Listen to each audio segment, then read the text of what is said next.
जय हिंद दोस्तों। आज के इस इम्पॉर्टेंट लेक्चर में हम सभी डिस्कस करेंगे 31 मार्च 2026 के डेली करेंट अफेयर्स को। तो आप इस पूरे लेक्चर को बहुत ही ध्यान से लास्ट तक जरूर देखिएगा। लास्ट में आपसे क्वेश्चन पूछा जाएगा जिसका आंसर कमेंट बॉक्स में बताना है। तो चलिए आज के पहले और इम्पॉर्टेंट क्वेश्चन को डिस्कस करते हैं। तो पहला क्वेश्चन आपसे पूछा जा रहा है, वर्ल्ड आर्चरी द्वारा para Archer of the year 2025 के लिए किसे नॉमिनेट किया गया है? आंसर हो जाएगा शीतल देवी। तो दोस्तों, भारत की प्रसिद्ध तीरंदाज हैं शीतल देवी, तो उन्हें para Archer of the year 2025 के लिए नॉमिनेट किया गया है। ये नॉमिनेशन किसने दिया है? वर्ल्ड आर्चरी ने, जो कि तीरंदाजी की विश्व की सबसे बड़ी संस्था है। शीतल देवी का संबंध जम्मू कश्मीर से है, इस बात को भी आप नोट कर लें। तो यहाँ पर आपसे दो क्वेश्चन और पूछे जा सकते हैं कि शीतल देवी का संबंध किस खेल से है, तो आपको बताना है तीरंदाजी से है। और वो किस राज्य से संबंधित हैं, तो वो जम्मू कश्मीर से संबंधित हैं। दोस्तों, उन्होंने 2025 में वर्ल्ड पैरा आर्चरी चैंपियनशिप में महिला कंपाउंड व्यक्तिगत स्पर्धा में गोल्ड मेडल जीतने वाली पहली और एकमात्र महिला आर्मलेस तीरंदाज बनी थी। दोस्तों, जो शीतल देवी हैं उनके हाथ नहीं है, यानी कि आर्मलेस हैं। ठीक है, हाथ है तो, लेकिन वो उतने ग्रो नहीं हो सके हैं।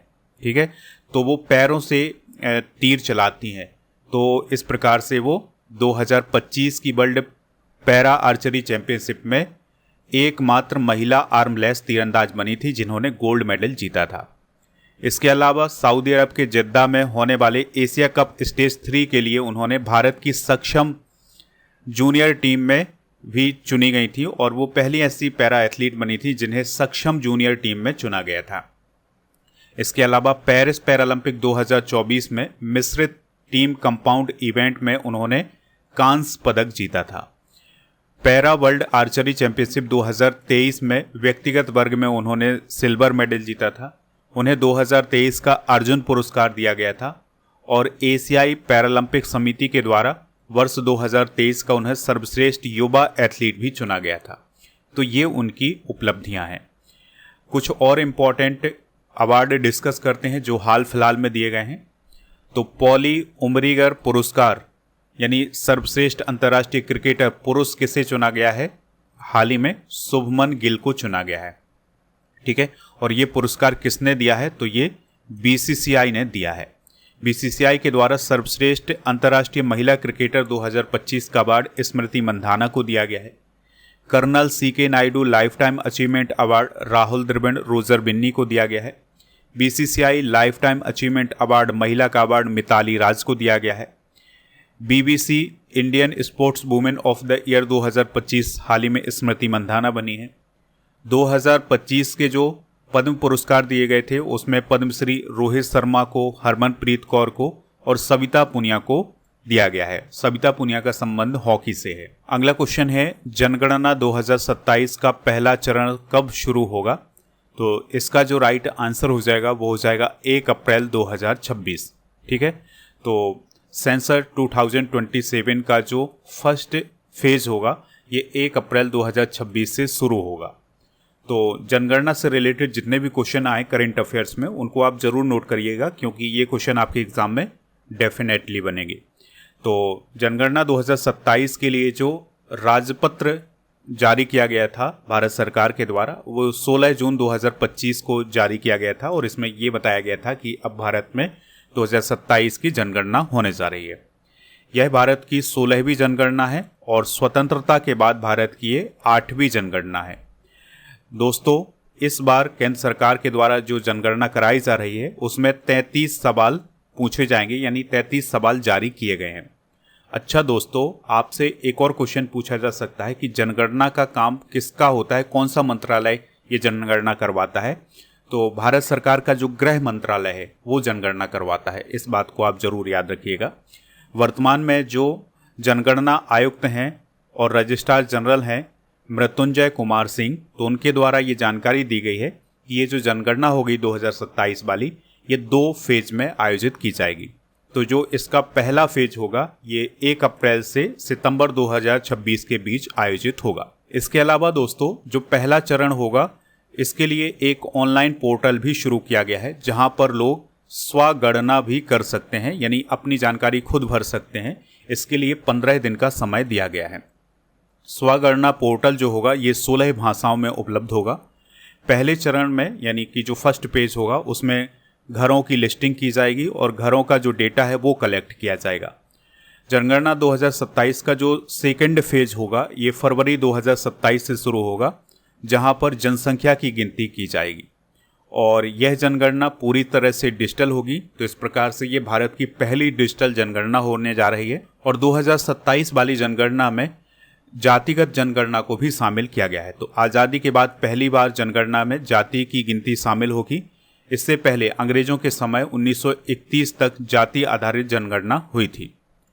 दोस्तों जनगणना 2027 के लिए ब्रांड एम्बेसडर कौन बने हैं? सुदर्शन पटनायक बने हैं, जो कि एक रेत कलाकार हैं, ओडिशा से उनका संबंध है। शुभंकर कौन बना है? प्रगति, जो कि एक महिला है, और विकास जो कि एक पुरुष है। यहाँ पर आप प्रगति और विकास को देख सकते हैं। अगला क्वेश्चन है खाद्य सुरक्षा सूचकांक 2026 में सबसे सुरक्षित देश कौन रहा है? तो हाल ही में फूड सिक्योरिटी इंडेक्स 2026 को रिलीज किया गया है। तो इसमें सबसे सुरक्षित देश आइसलैंड रहा है। तो दोस्तों इस इंडेक्स को international institute for environment and development यानी IIED के द्वारा जारी किया गया था और इसमें 162 देश शामिल किए गए थे। इस इंडेक्स में ये देखा जाता है कि जो जलवायु परिवर्तन है या जो क्लाइमेट चेंज है उसका इफेक्ट फूड सिस्टम पर कैसे पड़ता है, इसी के आधार पर ये रैंक जारी की जाती है। तो इसमें ये देखा गया है कि जो आइसलैंड देश है ये सबसे सुरक्षित है, यानी यहाँ पर जो क्लाइमेट चेंज का इफेक्ट है वो फूड सिस्टम पर सबसे कम पड़ रहा है। और जो सोमालिया देश है इसमें जो क्लाइमेट चेंज है उसका सबसे ज़्यादा इफेक्ट फूड सिस्टम पर पड़ रहा है। ठीक है, तो ये 2 पॉइंट आप याद रखिएगा। अब हम बात करेंगे भारत की। तो दोस्तों इस इंडेक्स में ये बताया गया है कि भारत पर जलवायु परिवर्तन का इफेक्ट फूड सिस्टम पर पड़ रहा है और खाद्य सुरक्षा को लेकर के आने वाले समय में गंभीर चुनौतियां उत्पन्न होने जा रही हैं। यानी कि गंभीर चुनौतियां अभी भी हैं और भी गंभीर चुनौतियां आने वाले समय में उत्पन्न होंगी। भारत को इस इंडेक्स के माध्यम से मध्यम स्तर की खाद्य सुरक्षा श्रेणी में रखा गया है। यहाँ पर एक इंडेक्स की बात हुई है, तो चलिए कुछ इंपॉर्टेंट इंडेक्स डिस्कस करते हैं। तो एशिया मैन्युफैक्चरिंग इंडेक्स 2026 में टॉप चाइना और भारत को 6वां स्थान हासिल हुआ है। रिस्पॉन्सिबल नेशंस इंडेक्स 2026 में सिंगापुर टॉप पर, भारत को 16वां स्थान मिला है। वैश्विक पासपोर्ट रैंकिंग 2025 में UAE टॉप पर और भारत को 67वां स्थान मिला है। महिला शांति एवं सुरक्षा सूचकांक 2025 में डेनमार्क टॉप पर, भारत को 131वां स्थान हासिल हुआ है। इसके अलावा वैश्विक जलवायु परिवर्तन प्रदर्शन सूचकांक 2026 में डेनमार्क को चौथा, भारत को 23वां स्थान हासिल हुआ है। Global commitment to development index में स्वीडन टॉप पर और भारत को 36वां स्थान मिला है। वैश्विक जलवायु जोखिम सूचकांक 2025 में भारत को 15वां स्थान हासिल हुआ है और ग्लोबल फायर पावर इंडेक्स 2025 में अमेरिका टॉप पर रहा है और भारत को चौथा स्थान हासिल हुआ है। हैनले पासपोर्ट इंडेक्स जो कि फरवरी में जारी किया गया था, इसमें सिंगापुर टॉप पर और भारत को 75वां स्थान हासिल हुआ है। ग्लोबल टेररिज्म इंडेक्स 2026 में पाकिस्तान टॉप पर रहा है, भारत को 13वां स्थान हासिल हुआ है। वर्ल्ड हैप्पीनेस रिपोर्ट 2026 में फिनलैंड टॉप पर और भारत को 116वां स्थान हासिल हुआ है। हाल ही में राजकोषीय स्वास्थ्य सूचकांक 2026 जारी किया गया था, तो इसमें टॉप पर ओडिशा रहा है। तो ये कुछ इंपॉर्टेंट इंडेक्स हैं, इन्हें आप जरूर नोट करें। नेक्स्ट क्वेश्चन है उष्णकटिबंधीय चक्रवात यानी कि ट्रॉपिकल साइक्लोन नारेल ने किस क्षेत्र में भारी तबाही मचाई है? आंसर हो जाएगा ऑस्ट्रेलिया। तो ऑस्ट्रेलिया में हाल ही में एक ट्रॉपिकल साइक्लोन आया था जिसका नाम है नारेल, तो उसने वहाँ पर भारी तबाही मचाई है। तो जो ऑस्ट्रेलिया का पश्चिमी हिस्सा है यानी पश्चिमी ऑस्ट्रेलिया है, वहाँ पर इस साइक्लोन ने बहुत नुकसान पहुँचाया है।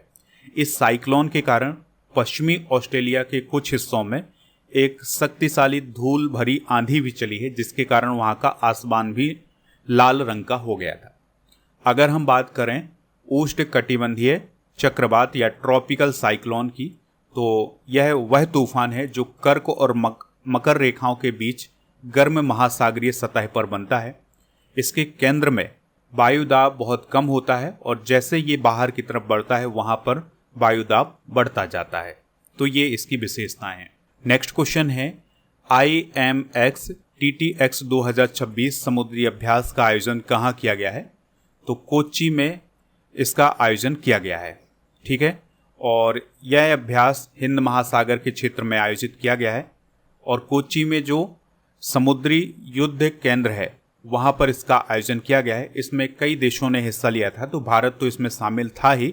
इसके अलावा Bangladesh, France, Indonesia, Kenya, Maldives, Mauritius, Myanmar, Seychelles, Singapore, Sri Lanka, Tanzania, Timor Leste, ये सभी देश भी इसमें शामिल हुए थे। यहाँ पर नौसेना की बात आई है तो हम भारतीय नौसेना यानी इंडियन नेवी की बात करेंगे। तो इसकी शुरुआत 1612 में ईस्ट इंडिया कंपनी ने की थी, लेकिन इसकी स्थापना 26 जनवरी 1950 को हुई थी। इसका हेडक्वार्टर है नौसेना भवन दिल्ली में। इसका आदर्श वाक है सम नो वरुणा। नौसेना दिवस 4 दिसंबर को मनाया जाता है। वर्तमान में नौसेना के अध्यक्ष हैं दिनेश कुमार त्रिपाठी। और नौसेना की कमांड कई बार एग्जाम में पूछी जाती है। तो पश्चिमी नौसेना कमांड है मुंबई में, पूर्वी नौसेना कमांड का मुख्यालय है विशाखापत्तनम में और दक्षिणी नौसेना कमांड का मुख्यालय है कोच्चि में। अगला क्वेश्चन है, गुजरात के कच्छ जिले में लगभग 10 साल बाद किस अत्यंत दुर्लभ पक्षी के चूजे का जन्म हुआ है? आंसर हो जाएगा ग्रेट इंडियन बस्टर्ड। तो भारत में ये जो ग्रेट इंडियन बस्टर्ड नामक पक्षी है ये संकटग्रस्त स्थिति में है, काफ़ी दुर्लभ पक्षी है। तो गुजरात के कच्छ जिले में लगभग 10 साल बाद एक चूजे का जन्म हुआ है। अब इसकी कहानी को हम समझ लेते हैं। दोस्तों, गुजरात और राजस्थान में ये पक्षी पाया जाता है, लेकिन इसकी जो संख्या है वो बहुत ही कम बची हुई है। तो गुजरात में पिछले 10 सालों से किसी भी बच्चे का जन्म नहीं हुआ था। अब इसका कारण क्या है?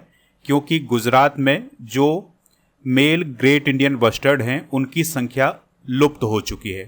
तो अभी हुआ क्या है कि राजस्थान से एक अंडे को गुजरात के कच्छ जिले में जो अब्दसा घास के मैदान है वहाँ पर रखा गया था, यानी कि एक फीमेल ग्रेट इंडियन बस्टर्ड के घोंसले में ये अंडा रखा गया था। तो अब जो जन्म हुआ है इस चूजे का, ये वही चूजा है। अगला क्वेश्चन है, गुजरात के कच्छ जिले में लगभग 10 साल बाद किस अत्यंत दुर्लभ पक्षी के चूजे का जन्म हुआ है? आंसर हो जाएगा ग्रेट इंडियन बस्टर्ड। तो दोस्तों, जो ग्रेट इंडियन बस्टर्ड पक्षी है ये भारत के राजस्थान और गुजरात इन राज्यों में पाया जाता है। जो पश्चिमी इलाके हैं भारत के वहाँ पर यह पक्षी पाया जाता है। तो गुजरात के कच्छ जिले में लगभग 10 साल बाद इस पक्षी के एक चूजे का जन्म हुआ है। तो इसकी जानकारी हाल ही में भारत के पर्यावरण मंत्रालय ने दी है। और इस पक्षी को स्थानीय रूप से घोराड के नाम से भी जाना जाता है। और अभी जो चूजे का जन्म हुआ है ये अब्दसा के घास के मैदानों में हुआ है। इस पक्षी का जो वैज्ञानिक नाम है वो है अर्देओटिस नाइग्रीसेप्स और यह पक्षी राजस्थान का राज्य पक्षी भी है। ये पॉइंट आप जरूर नोट करें। इन्हें घास के मैदानों या चारागाह पारिस्थितिकी तंत्र के स्वास्थ्य संकेतक के रूप में जाना जाता है। ये भारत में सबसे गंभीर रूप से लुप्त प्राय पक्षी है और यह पूरे पश्चिमी भारत में 11 राज्यों के साथ साथ पाकिस्तान के कुछ क्षेत्रों में पाया जाता है। जो अंतर्राष्ट्रीय प्रकृति संरक्षण संघ है या IUCN है उसकी ये रेड लिस्ट में शामिल है और इस रेड लिस्ट में ये गंभीर रूप से संकटग्रस्त सूची में शामिल किया गया है। भारत का जो वन्यजीव संरक्षण अधिनियम 1972 है इसकी अनुसूची 1 में शामिल है, यानी ये काफ़ी संकटग्रस्त स्थिति में है भारत में। अगला क्वेश्चन है, हॉकी इंडिया के 8वें वार्षिक पुरस्कार 2025 में पुरुष प्लेयर ऑफ द ईयर कौन बने हैं? तो हार्दिक सिंह पुरुष प्लेयर ऑफ द ईयर 2025 बने हैं। तो अभी हाल ही में हॉकी इंडिया के द्वारा 8वें वार्षिक पुरस्कार प्रदान किए गए हैं, जिसमें प्लेयर ऑफ द ईयर महिला बनी है Navneet Kaur, player of the year पुरुष बने हैं Hardik Singh. Life time achievement award दिया गया है जफर इकबाल को, या मेजर ध्यानचंद अवार्ड दिया गया है जफर इकबाल को। Goalkeeper of the year 2025 Bichu Devi Kharibam बनी हैं। Defender of the year Sanjay. Midfielder of the year Sumit. Forward of the year Sukhjeet Singh. और इमर्जिंग प्लेयर अंडर 21 बनी है साक्षी राणा। और इमर्जिंग प्लेयर मेल अंडर 21 बने हैं प्रिंस दीप सिंह। अगला क्वेश्चन है, आर्टेमिस सेकेंड मिशन किस संगठन के द्वारा संचालित किया जा रहा है? आंसर हो जाएगा नासा। तो नासा जो है ये अमेरिका की स्पेस एजेंसी है, तो उसका मिशन है आर्टेमिस सेकेंड मिशन, तो उसी के द्वारा इसका संचालन किया जा रहा है। तो ये मिशन 1 अप्रैल 2026 को लॉन्च हो सकता है अगर कोई तकनीकी खराबी नहीं आती है। और ये मिशन जो है ये चंद्रमा के लिए लॉन्च किया जा रहा है। दोस्तों, आर्टेमिस सेकेंड मिशन जो है ये 1972 के बाद चंद्रमा के चारों ओर जाने वाला पहला मानव युक्त मिशन है, यानी कि इसमें जो अंतरिक्ष यात्री हैं वो भी जाएंगे। ये मिशन लगभग 10 दिन का मिशन होगा। और इसके लिए किस रॉकेट का इस्तेमाल किया जाएगा? तो स्पेस लॉन्च सिस्टम यानी SLS रॉकेट का इस्तेमाल किया जाएगा।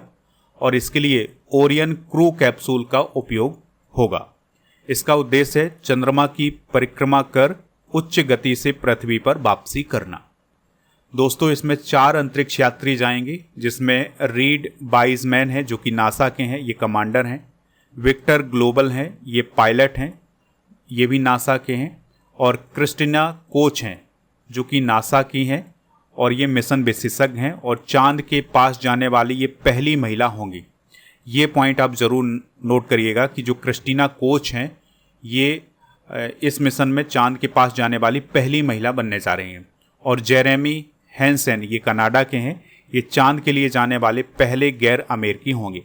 तो ये कुछ इंपॉर्टेंट फैक्ट हैं इस मिशन से रिलेटेड, इनको भी आप नोट कर लें। चलिए दोस्तों, कुछ और महत्वपूर्ण करंट अफेयर्स डिस्कस कर लेते हैं। तो भारत का जो गगनयान मिशन है ये 2027 में लॉन्च किया जाएगा। और ये जो गगनयान मिशन है ये मानव युक्त अंतरिक्ष मिशन होगा भारत का, यानी कि इसमें अंतरिक्ष यात्री भी भेजे जाएंगे। तो इसमें कौन कौन से अंतरिक्ष यात्री भेजे जाएंगे? तो उनके नाम है प्रशांत बालकृष्णन नायर, अजीत कृष्णन, अंगद प्रताप और शुभांशु शुक्ला। तो इन्हीं में से अंतरिक्ष यात्रियों को भेजा जाएगा। अभी ये 4 पायलट चुने गए हैं। इसरो का PSLV C62 मिशन 12 जनवरी 2026 को लॉन्च किया गया था, लेकिन ये असफल मिशन रहा है। शुभांशु शुक्ला एक्सियोम 4 मिशन के माध्यम से अंतर्राष्ट्रीय अंतरिक्ष स्टेशन की यात्रा करने वाले पहले भारतीय अंतरिक्ष यात्री बने हैं 2025 में। अगला क्वेश्चन है, अमेरिका की मेजर लीग क्रिकेट में खेलने वाले पहले भारतीय खिलाड़ी कौन बनेंगे? आंसर हो जाएगा इसका रविचंद्रन अश्विन। तो दोस्तों, रविचंद्रन अश्विन भारत के पूर्व स्पिनर हैं और उन्होंने 2024 में इंटरनेशनल क्रिकेट से संन्यास लिया था। अब वो अमेरिका की मेजर लीग क्रिकेट में खेलने वाले हैं। इस प्रकार से वो अमेरिका की मेजर लीग क्रिकेट में खेलने वाले पहले भारतीय खिलाड़ी बनने जा रहे हैं। उन्होंने MLC की एक टीम है जिसका नाम है सैन फ्रांसिस्को यूनिकॉर्न्स, उसके साथ समझौता किया है, यानी कि वो इस टीम से खेलेंगे। अश्विन ने इससे पहले ऑस्ट्रेलिया की बिग बैश लीग में सिडनी थंडर से भी समझौता किया था, लेकिन घुटने की सर्जरी के कारण वो खेल नहीं पाए थे। और अश्विन ने दिसंबर 2024 में इंटरनेशनल क्रिकेट से संन्यास लिया था, इस बात को भी आप याद रखिएगा।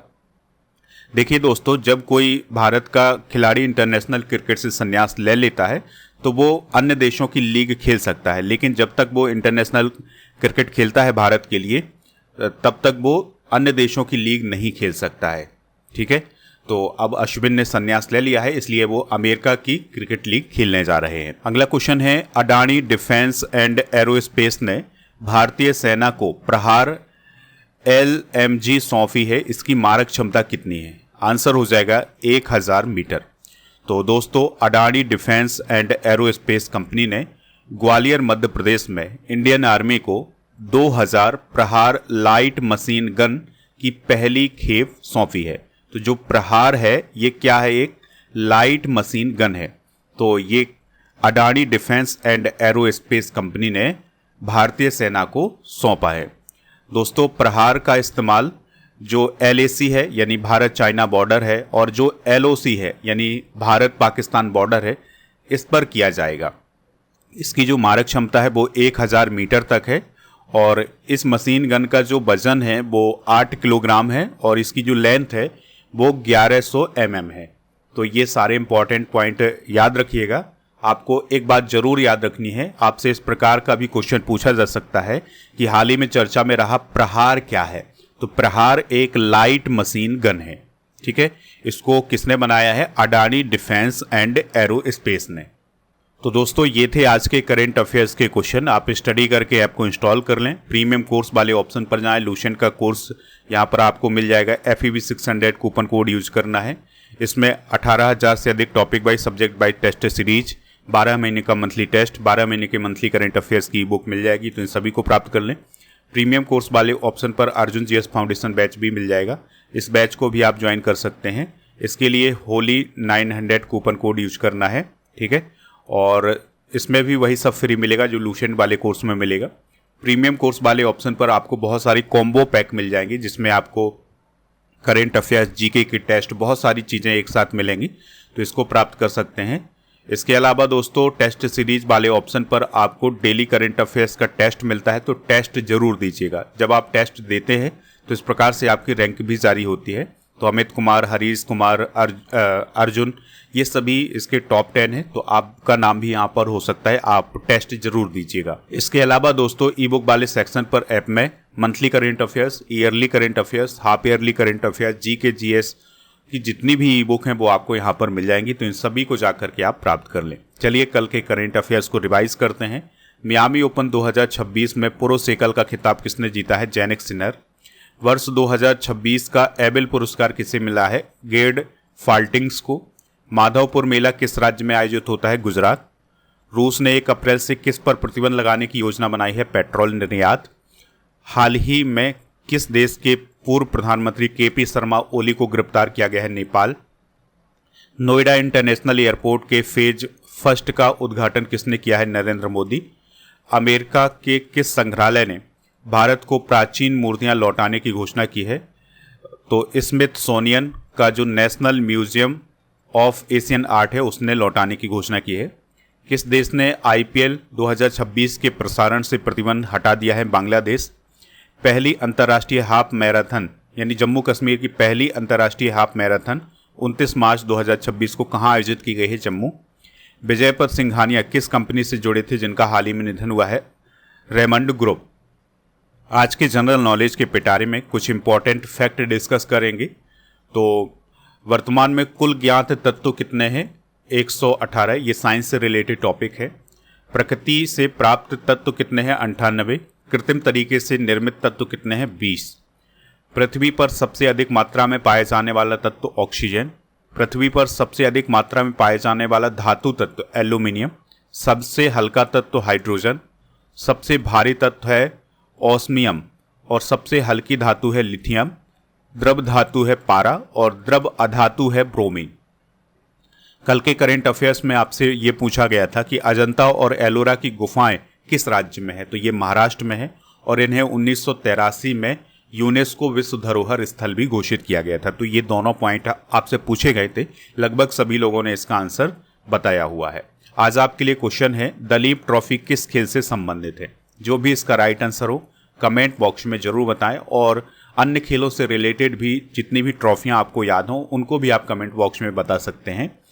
दोस्तों आप टेलीग्राम चैनल को जरूर ज्वाइन करें। यहाँ पर आपको इसका PDF मिल जाएगा जिसका लिंक डिस्क्रिप्शन बॉक्स में दिया गया है, या फिर आप टेलीग्राम पर स्टडी कर ऑफिशियल सर्च करके भी ज्वाइन कर सकते हैं। ई बुक वाले सेक्शन पर आपको GK GS की ये सभी ई बुक मिल जाएंगी, इनको प्राप्त कर लीजिएगा। और दोस्तों आपको बता दें कि हमारे जितने भी सोशल मीडिया प्लेटफॉर्म है स्टडी करके, उस पर भी आप हमसे जुड़ सकते हैं। टेस्ट पास वाला ऑप्शन आपको ऐप पर मिलेगा। तो यहाँ पर आपको हर एक एग्ज़ाम के लिए टेस्ट मिल जाएंगे, जैसे टीचिंग एग्ज़ाम, बैंकिंग एग्ज़ाम और SSC, रेलवे, जितने भी एग्ज़ाम हैं उन सभी के लिए आपको 4000 से अधिक टेस्ट मिलेंगे 1 साल की वैलिडिटी के साथ।